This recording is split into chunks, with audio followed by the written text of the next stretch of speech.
So why does the world need unsinkable faith? I don't think anyone will disagree that we live in an extremely negative world.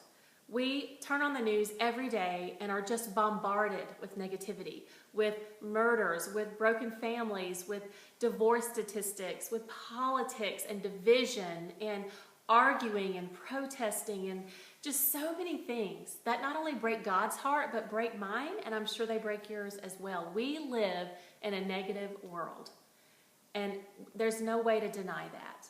And I think that we all believe that we don't have any control over what's happening around us and that we can't make a difference in the world. But that is so untrue. That is just a lie from the enemy.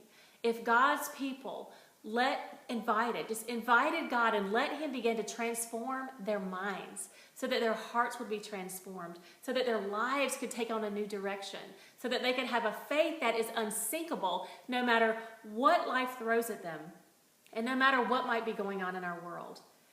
If we all invited God into our lives and asked him to begin transforming us, to changing us from the inside out, then we would be able to be a more positive role model and a more optimistic thinker, which would affect our own relationships, our marriages and our children, in our communities, in our churches, in our schools, in our politics, in our country, and in our world. We don't have to be a victim of circumstance. We don't have to live with a heart full of negativity, despite how many negative things are going on around us. We all have the power within us, just as we're told in God's word, to capture our thoughts, to take them and make them pleasing to Christ, to let him transform our minds so that we can change the way we think, feel, and live. When we do that, we can change our lives one thought at a time. And everything that we do, we can pay forward. It's amazing to think how God uses even the smallest of situations, the smallest of good deeds, the smallest acts of kindness to have huge ripple effects. We can change this world. It is a negative place. But just because we live in negativity, in a negative world rather, doesn't mean that we have to let that negativity permeate our own hearts.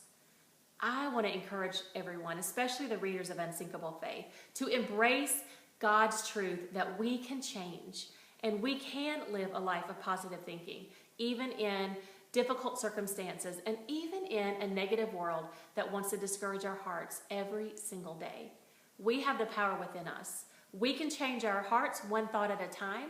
We can change our minds with one intentional act after another to choose to think positive. And we can change our lives, because when we think different, we feel different, and then we live different.